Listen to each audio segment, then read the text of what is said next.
ഉത്തർപ്രദേശിലെ പ്രയാഗ്രാജിൽ മഹാകുംഭമേള തുടരുകയാണ്. 1 കോടിയോളം തീർത്ഥാടകർ ത്രിവേണി സംഗമത്തിൽ ആദ്യ ദിനം സ്നാനം ചെയ്തു എന്നാണ് സംഘാടകർ അവകാശപ്പെടുന്നത്. ഇന്ത്യയുടെ വിവിധ ഭാഗങ്ങളിൽ നിന്നുള്ള തീർത്ഥാടകർക്ക് പുറമെ വിദേശികളും മഹാകുംഭമേളയിൽ പങ്കെടുക്കുന്നുണ്ട്. വിവരങ്ങളുമായി അർജുൻ പീതാംബരൻ ചേരുന്നു. അർജുൻ, എങ്ങനെ പുരോഗമിക്കുന്നു മഹാകുംഭമേള? കുംഭമേളയുടെ ഇന്നത്തെ ദിവസത്തെ സംബന്ധിച്ചോളം വളരെയധികം പ്രത്യേകതകളുള്ളതാണ്. പ്രത്യേകിച്ചും മകർ സംക്രാന്തി. നമ്മുടെ കേരളത്തിൽ മകരവിളക്ക് ആഘോഷിക്കുന്നതിനൊപ്പം തന്നെ രാജ്യത്തിൻ്റെ വിവിധ ഭാഗങ്ങളിൽ വിവിധ ആഘോഷങ്ങളുണ്ട്.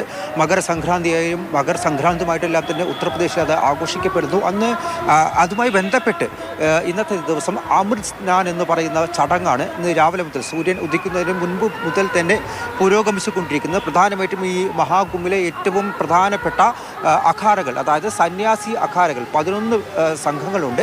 ഇവരെല്ലാവരും ആ ത്രിവേണി സംഗമത്തിലേക്ക് എത്തി മുങ്ങിക്കുളിക്കുന്ന ഒരു ചടങ്ങാണ് പ്രധാനമായിട്ടും ഇന്ന് നടന്നുകൊണ്ടിരിക്കുന്നത്, അല്ലെങ്കിൽ ഇന്ന് നടക്കാനുള്ളൊരു ചടങ്ങ്. അതിന്ന് രാവിലെ ഏകദേശം 5:30 തന്നെ ആരംഭിച്ചിരുന്നു. ഇപ്പോൾ അത് പുരോഗമിച്ചുകൊണ്ടിരിക്കുന്നു. ഉച്ചയോടെ തന്നെ അത് അവസാനിക്കുമെന്നുള്ള കാര്യം കൂടി അവിടെ നിന്നുള്ള അധികാരികൾ ഔദ്യോഗികമായി തന്നെ അറിയിച്ചിരിക്കുന്നു. ഈ 11 സംഘങ്ങളെ, 13 സാധു അഖാരകളെ 3 സംഘങ്ങളായിട്ട് വേർതിരിച്ചിരിക്കുന്നു. അതായത് തിരക്കൊന്നുമില്ലാതെ കൃത്യമായ നിയന്ത്രണങ്ങളോടുകൂടി തന്നെ ഇവർക്ക് ഈ ചടങ്ങുകൾ നടത്താൻ വേണ്ടി കൃത്യമായി അവിടെ ഒരു നിയന്ത്രണങ്ങളുണ്ട്. 3 സംഘങ്ങളായി വേർതിരിച്ചു കൊണ്ടാണ് ഇപ്പോൾ നടത്തിക്കൊണ്ടിരിക്കുന്നത്. മാത്രമല്ല, ഇവർ കടന്നു പോകുന്ന വഴികളിലൊക്കെ തന്നെ വലിയ സുരക്ഷാ വിന്യാസവും ഒരുക്കിക്കൊണ്ട് തന്നെയാണ് ഇപ്പോൾ ഈ കാര്യങ്ങൾ പുരോഗമിക്കുന്നത് എന്നതാണ്. ഇന്നും 1.5 കോടിയിലധികം ആളുകളെ അവിടെ പ്രതീക്ഷിക്കുന്നുണ്ട്.